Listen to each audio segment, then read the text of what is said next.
ಧಾರವಾಡ ಕ್ಷೇತ್ರದಿಂದ ಪ್ರಹ್ಲಾದ್ ಜೋಶಿ ಅವರು ನಾಮಪತ್ರ ಸಲ್ಲಿಸಿದ್ದಾರೆ. ಬೃಹತ್ ಮೆರವಣಿಗೆಯಲ್ಲಿ ಮಾಜಿ ಸಿಎಂ ಬಿಎಸ್ ಯಡಿಯೂರಪ್ಪ ಅವರು ಪಾಲ್ಗೊಂಡಿದ್ದರು.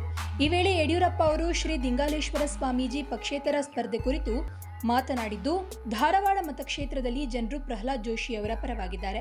ಶ್ರೀ ಶಿರಹಟ್ಟಿ ಮಠದ ಶ್ರೀ ಫಕೀರ ದಿಂಗಾಲೇಶ್ವರ ಸ್ವಾಮೀಜಿಗಳು ಪಕ್ಷೇತರವಾಗಿ ಸ್ಪರ್ಧಿಸುವಂತಹ ದುಸ್ಸಾಹಸಕ್ಕೆ ಕೈ ಹಾಕಬಾರದು ಅಂತ ಹೇಳಿದರು.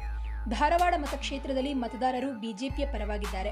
ನೀವು ಪ್ರಹ್ಲಾದ್ ಜೋಶಿ ಅವರ ವಿರುದ್ಧ ಸ್ಪರ್ಧಿಸುವಂತಹ ದುಸ್ಸಾಹಸಕ್ಕೆ ಕೈ ಹಾಕಬಾರದು. ತಮ್ಮ ರಾಜಕೀಯ ನಿರ್ಧಾರವನ್ನ ಕೈಬಿಡಬೇಕು ಅಂತ ಯಡಿಯೂರಪ್ಪ ಅವರಲ್ಲಿ ಮನವಿಯನ್ನ ಮಾಡಿದ್ದಾರೆ. ಇನ್ನು ಕರ್ನಾಟಕದಲ್ಲಿ ಬಿಜೆಪಿ ಹಾಗೂ ಪ್ರಧಾನಿ ನರೇಂದ್ರ ಮೋದಿ ಅವರ ಅಲೆ ಇದೆ. ಪ್ರಹ್ಲಾದ್ ಜೋಶಿ ಅವರು ಪ್ರಬುದ್ಧ ರಾಜಕಾರಣಿ. ಕ್ಷೇತ್ರದಲ್ಲಿ ಸಾಕಷ್ಟು ಅಭಿವೃದ್ಧಿ ಕಾರ್ಯಗಳನ್ನು ಮಾಡಿದ್ದಾರೆ. ಅಭಿವೃದ್ಧಿ ಕಾರ್ಯಗಳೇ ಅವರ ಗೆಲುವಿಗೆ ಶ್ರೀರಕ್ಷೆಯಾಗಲಿದೆ ಅಂತ ಹೇಳಿದ್ರು. ಇನ್ನು ಪ್ರಹ್ಲಾದ್ ಜೋಶಿ ವಿರುದ್ಧ ದಿಂಗಾಲೇಶ್ವರ ಸ್ವಾಮೀಜಿ ಸ್ಪರ್ಧೆ ಮಾಡುವ ದುಸ್ಸಾಹಸಕ್ಕೆ ಕೈ ಹಾಕಿದ್ದಾರೆ. ಸ್ವಾಮೀಜಿಯವರಿಗೆ ಮತ್ತೊಮ್ಮೆ ವಿನಂತಿಯನ್ನ ಮಾಡ್ತೇನೆ, ತಮ್ಮ ನಿರ್ಧಾರದಿಂದ ಹಿಂದೆ ಸರಿಬೇಕು. ಈ ಕುರಿತು ಈಗಾಗಲೇ ಅವರೊಂದಿಗೆ ಮಾತನಾಡಿದ್ದೇನೆ. ಇನ್ನೊಮ್ಮೆ ಫೋನ್ ಕರೆ ಮೂಲಕ ಅವರನ್ನ ಮನವೊಲಿಸುವ ಕೆಲಸವನ್ನ ಮಾಡ್ತೇನೆ ಅಂತ ಹೇಳಿದ್ದಾರೆ.